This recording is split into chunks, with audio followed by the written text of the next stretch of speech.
Okay. Next up, we've got Production Unplugged, Weaponising the Human Touch to Master Tech-Driven Content Era.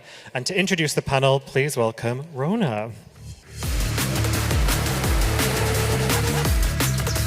Thank you very much. Thank you very much. I'm going to crack on because we have a really, really packed little session for you today. I'm Rona Glazebrook from J&R Collective, and I'm part of the team behind the APA's Production Unplugged. Our lovely light box is here, which is an initiative designed to get brands closer to the makers.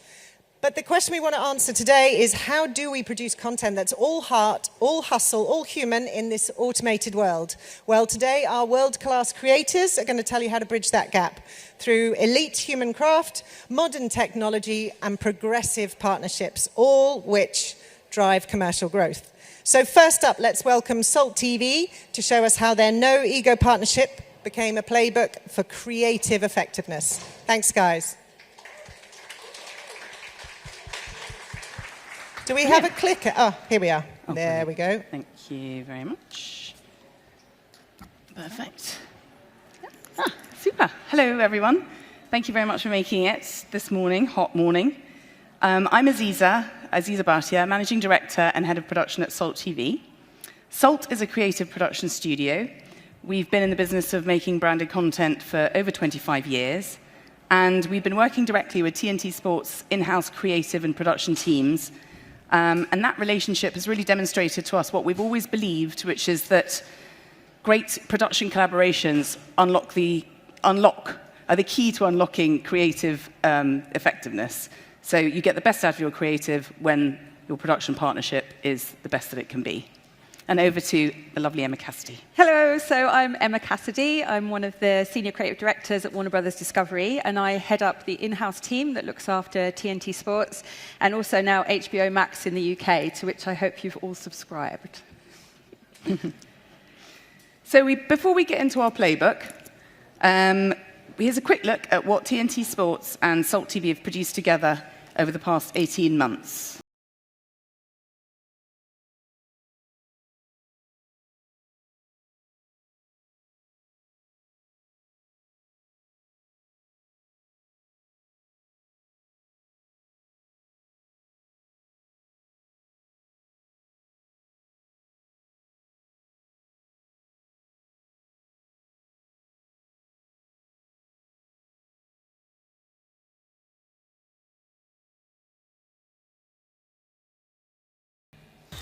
So that's Sorry, not mate, I was miles away.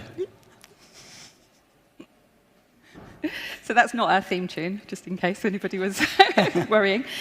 So we've got a fantastic in-house team, but we know when we need an extra pair of hands. So working with A-list HBO talent like Jason Isaacs or legendary presenters like Peter Crouch, much as a pro he is, isn't just about pointing the camera at him. It's about the whole experience feeling seamless, because if the talent's comfortable, you just get better performances. And that's exactly where we try and fit in. Our first production was New Obsessions Await, and that was a bigger brand piece for TNT Sports, and it needed one of our BAFTA-nominated directors, Nick Collette's experience with high-profile talent and comedy to bring that to life. But we've also collaborated on other productions since, where we're just providing specialist production support. And that's also absolutely fine, because we know that the relationship we have with TNT Sports works best when we're as flexible and agile as we can be for them to ensure that their creative is prioritized and comes first. So something that's changed over the 4 projects is that I don't really need to explain the brand anymore. And for those who don't know TNT Sports, there's often tonally a little twinkle, generous sprinkling of humor, just to give us a brand personality that sets us apart from some of the other big broadcasters out there. And when we first worked together on New Obsessions Await, we spent quite a lot of time talking about the brand tone of voice. But once you get that tone right, you can make thousands of little decisions without necessarily being asked by the client to do that.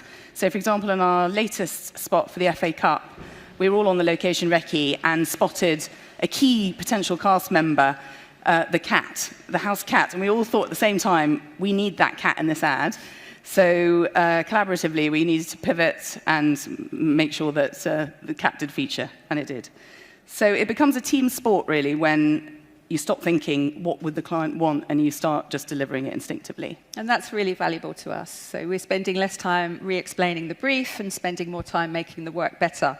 And that's when a production company genuinely becomes an extension of the in-house team. So the thing that sport never gives you is time. Fixtures don't move, broadcast slots don't move, and talent's availability definitely doesn't move. So with Dare to Dream, we had 2 days to shoot 6 locations, and all of them needed to look different scenes. And to add to this, we had Peter Crouch and Joe Cole's availability around their broadcast commitments at Stockley Park. So the whole thing became a bit of a puzzle. But logistical constraints can't get in the way of the creative, because if it does, you've dropped the ball. Haha. So that's what you want from a production partner. When you've got somebody thinking that way, you stop having conversations about what you can't do and start having conversations about what you can make happen.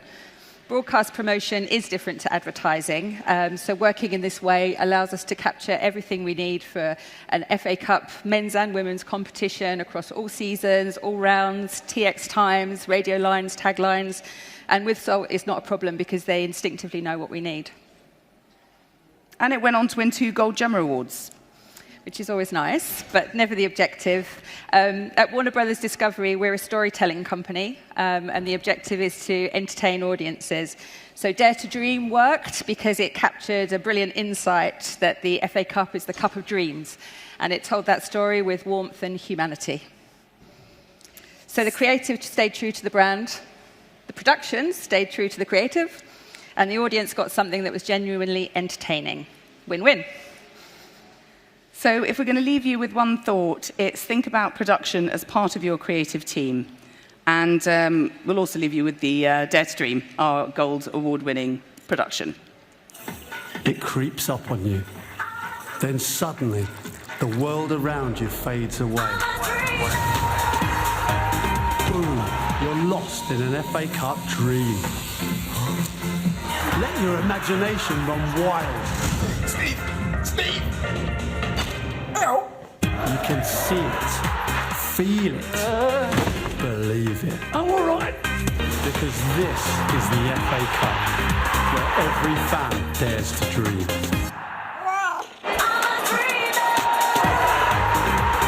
Peter Crouch, the greatest player the world has ever seen. Crouchy?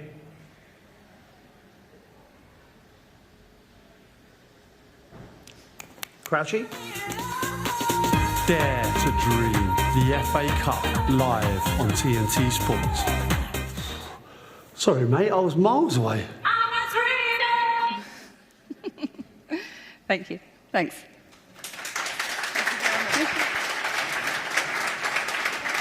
Thank you very, very much, Aziza and Emma. Now let's move from progressive partnerships to pure emotion. Here to prove that it is all in the feels is Caitlin Pierce from Audio Network. She's going to show how using music as emotional architecture can skyrocket your brand recall by up to 800%. Caitlin.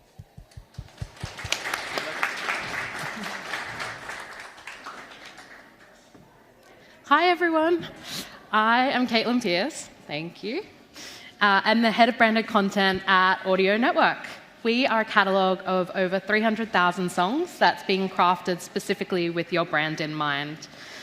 With over 15 years in music and the creative industries across APAC and the EMEA, I've helped some of the biggest brands and broadcasters find their sound, and so we are uniquely placed to help you do the same.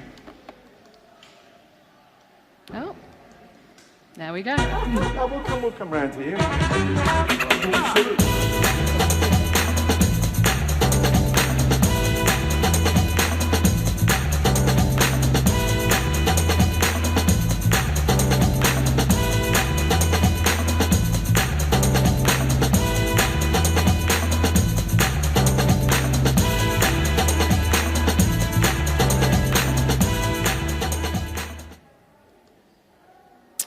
When did you last sit through an ad that you wanted to watch again? We're living through a fundamental shift in content and advertising. The old rules don't apply anymore. What used to belong to only broadcasters and film studios, so think cinematic storytelling, emotionally charged soundtracks, and high production formats, now belong to creators, to podcasters, to brands. Every brand is becoming a media company, every creator is building a content empire, and every audience now expects something from the content they encounter. Consumers are overwhelmed. You know this, you feel it every day. The algorithm doesn't care about your budget. It truly rewards retention, emotional engagement, and authenticity. And here's what the data tells us. Video ads receive 3 times more engagement than image ads. Brands that use video grow revenue 49% faster. And something as simple as a video on your landing page can double your conversion rate. But here's the thing nobody talks about loudly enough. Music can be the shortcut to that. Music is no longer background decoration, it's sonic branding, it's emotional architecture, and it's your audience retention strategy. The old boundaries are disappearing. Charlotte Mason, the head of production at Insanity, puts it simply. The original boundaries between podcasts, TV, and social media are crashing down. It doesn't really matter anymore what the format is, it's all just content. Brands are launching podcasts, producing long-form shows, and even commissioning music. Podcast production budgets now look like TV show budgets, and the talent, the creators, have recognized something really crucial. They own the audience, and they own the means of production. In this world, production quality expectations have skyrocketed. Better editing, better storytelling, better music, because audiences trust authentic content more than traditional advertising. The future isn't interruption marketing, the future is entertainment-led brand building. Here's the reframe I want you to leave with. For years, the question in a music briefing was, what track should we use? Wrong question. Jordan, I've lost one here.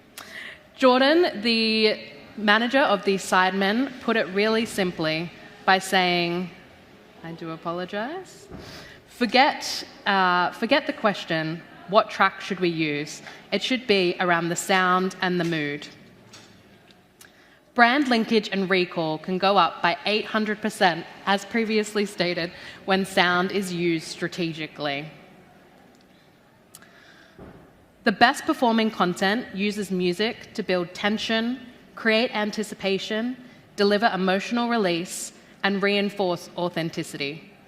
There is no single viral sound, but there is an emotional strategy. And that strategy, when it works, creates the kind of visceral response that Jordan talks about. Not an impression, not a view, but a feeling that people share because they can't help it. For your brand, this means the question is no longer what track, but what should our audience feel? And that question should be part of your brief from the beginning. Before I close, 5 things super quick for you. 1, treat music as strategy, not decoration. Bring the music conversation in at the briefing stage, not in the edit suite. 2, build sonic branding intentionally. Own a recognizable audio identity across every platform you're on.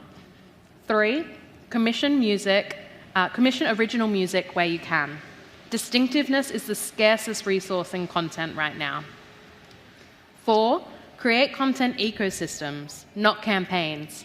Think podcasts, YouTube, shorts, live experiences, and community. And 5, optimize for emotional resonance. Emotion drives sharing, retention, and loyalty. It always has. We're just finally measuring it. The brands that will win over the next decade won't simply advertise better. They'll tell better stories. And the brands that tell better stories will understand one thing. Music is no longer supporting the experience. Music is the experience. Audio Network has spent 25 years building the world's most creatively ambitious music library for exactly this moment. Human-made, emotionally intelligent, and built for the stories that matter. If you'd like to find out more, please scan the QR code while it's up on your screen and be in touch. Thank you so much, Caitlin. That was fantastic. Right, now I would like to move on from sonic mastery to filmmaking mastery. Please welcome Aidan from Not Just Any to show us how 20 years of craft, curiosity, and human taste use tech to increase your creative and commercial impact. Thank you, Aidan. Thank you. Hi, everyone. So my name's Aidan. I'm the ECD and co-founder of Not Just Any. We're a production company based in London. Let's roll the dice. This is a term I use on a daily basis, specifically in AI production. And randomness to me is actually a good thing in my book, and AI gives you that. Without random, there can be no art. But I'm guessing people in the audience would never roll your dice on your media budgets, your launch idea, your campaign timeline, or your quarterly targets. At least I hope not. But at NJA, we don't worry about rolling the dice in production, because our dice are rigged. And this is what sets us apart at NJA. This clip playing, by the way, we created in a single day as a test for MadFest. We took a curiously designed electric car from a few weeks ago, restyled it, and popped it into an ad. And we did this for fun. I'm going off topic, so let's bring it back. I've broken this talk into a seemingly random roll of a die that is my career. Picture this. It's 1993. I'm 12 years old, the same age as that little girl in the car. Everyone else in the cinema is hiding behind their popcorn. I'm nerding out thinking, how the feck did they do that? And that thirst for knowledge lives within me today. So I got to work age 13 and started to learn the tools. And my goodness, this shit is hard. Anyone in post-production, animation, 3D or 2D or traditional can attest to this. And I remember seeing an interview with Steven Spielberg where he said that every director should be first an animator. And that got me thinking maybe there's a career in this. So at age 18, I left Ireland, went to the UK and got myself a degree in digital animation. In my second year, I made a film called The Piano, little short film, was picked up by the Department of Education, and 20 years later, it's still on the curriculum. Yes, it looks like Roblox today. I can't even look at it, but it allows me to talk to kids and hopefully inspire the next generation. I also picked up a DV cam in the third year and made a visual effects short film because I wanted to work for the company that was doing the best than anyone else in the world, a company called The Mill. An Oscar-winning company, huge, amazing company, post-production house. They were a pretty big deal back then. I went to have an interview there, and sitting next to me was this nerdy-looking guy, and he turned out to be one of my heroes, Chris Cunningham. I even had his DVD box set. And my first job was working on his Sony PlayStation ad. I was completely out of my depth, and I absolutely knew it. The next few years were quite humbling. A whirlwind of learning, hard graft, incredible shoots, sleeping on sofas, building relationships, and being inspired by absolute legends. I worked across hundreds of amazing projects, but there's one key learning point for me, and that is that working outside of your comfort zone is where the best work happens, and that is very true today. I then helped set up the Mill in Singapore, which is inside an agency called BBH, and that's when I learned how agencies worked, sometimes how they didn't work, and things started to click for me. So what I mean by that is I started to develop a vision, a broader vision of the whole thing. The technique started to melt away. The fog, the technology, how we made it started to dissolve. And what became important was the how. The why, sorry, the how, not the why. I left Singapore and joined their production arm called Mill Plus. I made some directed amazing work, CG, live action, lots of different things for these amazing brands. And I think we won the work not because of the amazing pitches and the hunger and the skill, but because I could see the end goal, like, why are we making this thing? And I could also speak the same language as the clients, the agency creators, but also like the animators and the lighting and artists and the colorists at the very end. In 2018, I packed up my bags because I wanted to set up my own thing, which is Not Just Any. And at Not Just Any, we always have used the right tool for the job. We're always pushing technology as far as we can. We push that as hard as our live action roster. And so you might be asking, well, who do we use for our AI projects? Surprise, surprise, it's the same crew that we've always worked with. A small, skilled team of dedicated ninjas who are passionate and love what they do. It is as simple as that. And the reality is, though, that AI has taken the pain away from the tech, all that learning. It's taken the pain away, and it's unshackled us to just be able to create amazing little characters called Ziggy, which we brought to life for a Dutch company just a couple of months ago. And he's now an ownable IP that they now have. We have full control over his motion, and this was a big part of a bigger campaign which involved TVCs, digital out-of-home, and print campaigns. This would have cost 5 times more and would have taken 5 times longer just 1 year ago. Another project we're quite proud of was Vodafone and Samsung, which is a hybrid job. This put us truly outside of our comfort zone. We had no live action budget and no access to stock. This job also involved dropping a perfectly rendered unreleased Samsung phone into every single shot. And because it had to be a fast-paced tempo, of course, I stuck 38 shots in it. So we had 38 shots from scratch to do. We did this in 4 weeks. We turned around not just the TVC, but an entire campaign. There's more work on here, but I can't talk about it because I'm running out of time. So we can do, really, AI has let us do everything from animating talking hamsters to last week we pitched this idea to a dairy brand featuring a Gen Z lactose-intolerant cow. If it plays. It didn't play, oh well. And so what's the result of all this dice rolling? I no longer ask, how the feck can we do it? I ask, how the feck can we make this look better? And I want to ask you to ask your creative partner, is their idea good? I've heard it a million times before, but it is true. Is it a good idea? Is it simple and is it different? Can they show you what was rejected, not just what they kept? We work very transparently. We can show everyone what we're doing along the way. And can they tell the difference between what looks right and what feels right? By the way, if the answer is no to any of this, come and talk to us. I'm going to leave with this. I don't have time. I've run out of time. Some misconceptions on the left, things I hear on a daily basis. My responses to those are on the right. Would love to have a discussion with any of you after the talk. Thank you. Thank you so much, Aidan. That was just fantastic. I just want to leave you with one thing, which is the Production Unplugged directory. It's your way to connect to all of these incredible craftsmen who are so passionate about what they do, but also leveraging technology to take what they do further, faster, better, more effectively. So thank you very much. Scan the code and get stuck in. Thank you.